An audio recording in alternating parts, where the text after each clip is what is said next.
क्या आखिर में भगवान एग्जिस्ट करता है या नहीं?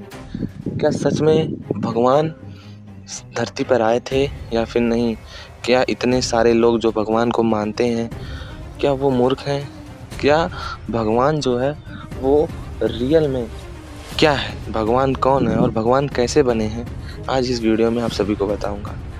भगवान के बारे में, चाहे वो आस्तिक हो, चाहे नास्तिक हो, या फिर चाहे जो हो, संपूर्ण विश्व का हर एक इंसान भगवान के बारे में ज़रूर सोचता है, भगवान के बारे में ज़रूर बात करता है कि भगवान है या नहीं, पर किंतु भगवान की बात ज़रूर करता है वो।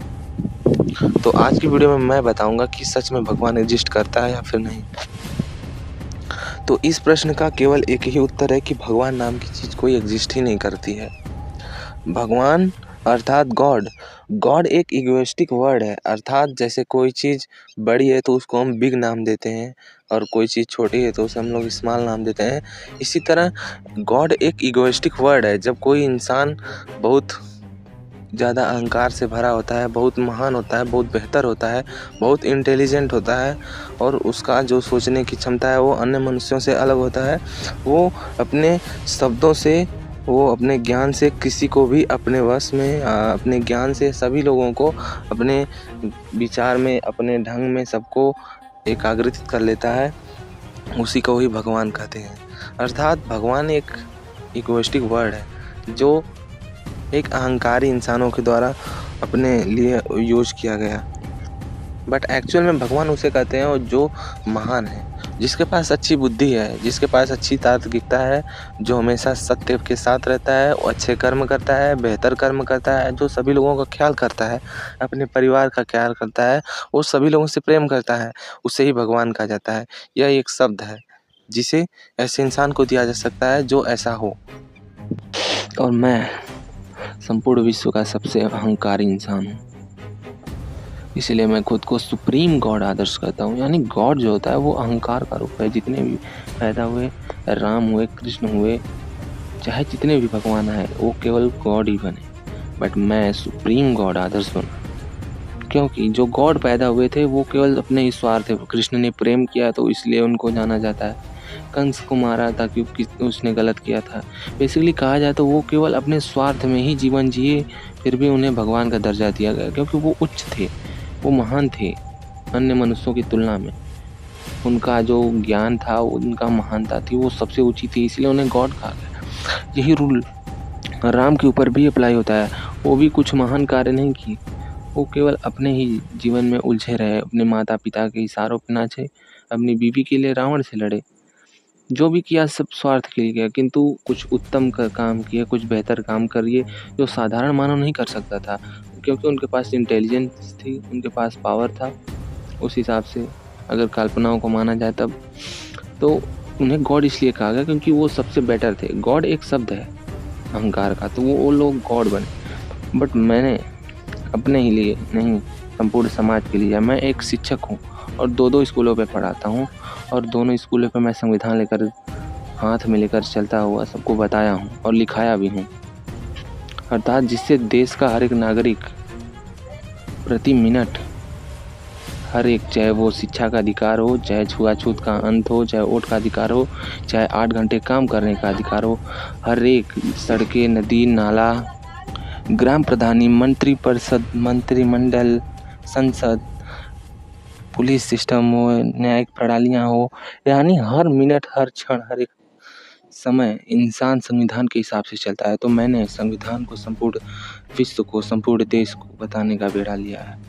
जो जानना चाहेगा वो मेरे पास आएगा, मुझे सुनेगा और ज्ञान लेगा और मेरे बताए हुए उपदेशों पे चलेगा और संविधान को जानेगा, जिससे वो अपने स्वर्ग का निर्माण स्वयं से करेगा। 1 लाख से अधिक किताब पढ़ने वाले एक महान दार्शनिक ओशो, जिन्होंने अपने नाम का शहर अमेरिका में बना दिया था और उनके पास टोटल 93 रोल्स रॉयल थी। उन्होंने भी गॉड के ऊपर एक ही शब्द कहा था कि there is no God, God is man made. But God शब्द का यूज हर कोई कर सकता है, और मैं यानी सुप्रीम गॉड आदर्श, मैं भारत के सभी लोगों को गॉड ही मानता हूँ, अर्थात 143 करोड़ गॉड्स मानता हूँ। क्योंकि हर एक इंसान बेहतर है, हर एक इंसान दूसरों के लिए जीता है, हर एक इंसान महान है, हर एक इंसान एक बेहतर है।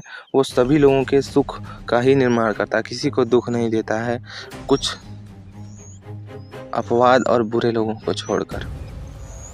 पर इतने साल के पाखंडों ने गॉड को एक अलग यूनिवर्स का इंसान मान रखा था कि जिसके पास सुपर पावर है और तरह तरह के हाथ है, तरह तरह के यंत्र हाथ में लिया है, वो रूप धारण कर सकता है। ऐसी मनगढ़ंत कहानियों के आधार पर इतने सारे मंदिर बनाए गए हैं, इतने बेवकूफ़ी हरकतें की जाती हैं, उनके कान के पास घंटे बजाए जाते हैं, उनके चारों तरफ घूमा जाता है। ये बेवकूफ़ी भरा कर्म इंसान लोगों को एक अच्छे कर्म नहीं करने देता, वो उसी में भ्रमित रहते हैं। इसीलिए मैं ऐसे मंदिरों को पाखंड का मंदिर कहता हूँ और मैं बनाने वाला हूँ एक शिक्षा का मंदिर, जिसके ऊपर मैंने ऑलरेडी अपने वीडियोज़ में बता रखा है। और यदि ऐसे मंदिरों में, शिक्षा के मंदिर में यदि कोई जाएगा तो वो ज्ञान के साथ वापस आएगा, और यदि वो कोई पाखंड के मंदिर में जाएगा तो वो पाखंड के साथ आएगा और अपनी पीढ़ियों में पाखंड ही भरेगा। तो आज का इंसान संविधान के आधार पर चलता है। संपूर्ण देश, संपूर्ण लोग हर मिनट, हर क्षण संविधान के ही आधार पर चलते हैं। तो क्या हमें ज्ञान के आधार पर चलने की आवश्यकता है या पाखंड के आधार पर चलने की आवश्यकता है? तो मेरा जो उत्तर है वो यही है कि हमें ज्ञान के साथ जीने की आवश्यकता है, और इसीलिए मैं शिक्षा के मंदिर के बनाने का बात कर रहा हूँ। और मुझसे कई लोगों ने ये प्रश्न किया कि तुम खुद को सुप्रीम गॉड आदर्श कहते हो, तो इस प्रश्न का उत्तर यही है, I am the creator of 143 crore gods, that's why I am supreme god आदर्श। मैंने बिना मृत्यु के स्वर्ग और नर्क को देखा, और मैंने सभी लोगों को स्वर्ग और नर्क में जीने का उपदेश दिया, और अपने स्वर्ग और नर्क का निर्माण कैसे खुद के द्वारा किया जा सकता है इसके ऊपर भी मैंने व्याख्या की। और मैं प्रकृति संरक्षक भी हूँ, इसीलिए मैं सुप्रीम गॉड आदर्श हूँ। और मैं इसलिए खुद को सुप्रीम गॉड आदर्श कहता हूँ क्योंकि मैं केवल स्वयं के लिए नहीं जीता हूँ, अपने ग्रामवासियों, अपने देशवासियों, संपूर्ण नागरिक के लिए जीता हूँ। सबकी शिक्षा का ख्याल करना चाहता हूँ, सब शिक्षित हों, सब अपने स्वार्थ, अपने स्वर्ग, अपने माता पिता का, अपने परिवार का ख्याल रखें, ये ज्ञान देता हूँ।